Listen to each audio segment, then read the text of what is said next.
I'm here with Andre Erasmus in Klerksdorp in the Northwest Province, which is north and west in South Africa, to the north and to the west. Yeah, when you get to Joburg, just turn left. I've been traveling through Northwest, so I thought I'll stop by and ask Andre what he's busy with. Andre, this is that's your new design.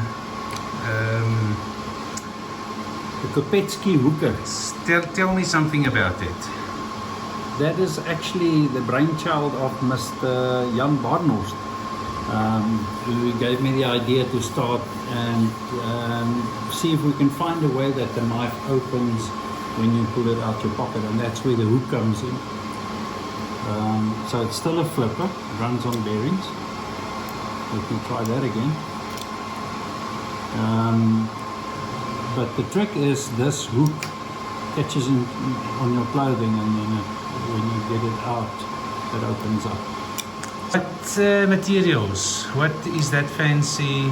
The blade on here is RWL 34 from Dama Steel, and the handle is Zircuti, which is zirconium, which is the black parts, and titanium, which is all the other colors, different grades of titanium. I've heard that Zircuti is quite difficult to work. I've found it fairly similar to titanium.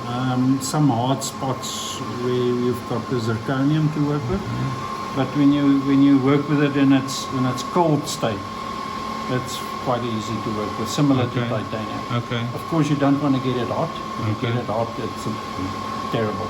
Yeah. Then it's terrible to work with. Because the zirconium hardens, it gets very hard. I mean, it just makes such a beautiful, it makes for the prettiest knives. Yeah. I see you've done some work on the... There's a little bit of file work on the RWL backstrap. Yes. And then the pocket clip is zirconium. So I don't know much about steel. How would that blade in terms of hardness and edge retention compare to LMAX, which is probably the only steel I know anything about? RWL and LMAX is probably in the same class, to my mind. Both powder steels and both in the superior grade steels. Okay. It's not your common household steel. It might actually be a bit difficult to sharpen in the field. If need be, you can always return to your Knifemaker and you will sharpen it for you. Cool. So Andre, what I'm just looking at what else is on your bench here. Let me just remove the Kopetsky. What are you busy with here? Well, this is the first production Kopetsky. It will have plain titanium handles, and the blade is 14C28 from Sandvik. So that's happening at the moment. Should be ready soon towards the end of the day. Okay. I saw that you were, it feels like you're busy with a series around the Evo 2. It feels like I keep on seeing another one and another one. Yeah, it's all the orders that is going out, and then I've got the Chocolicious. Okay. Named by Mary. It's in the bag there. Yeah. So Chocolicious is done and ready. Whoa. I mean, for me, the Evo 2 is just this. A design I just love so much. I was in love with the Evo 1 and never thought I would move on until I saw the Evo 2. But this is just so stabby. It's like, you know, I look at it scientifically, it must be pointy and stabby. And that looks like, who's a famous steelmaker? It's Berkeley Ridgefeld's Okay. Dragon skin on the blade and the backstrap. That is, okay. You know, Andre, when I look at the shape of the blade, I've now looked at a lot of your knives.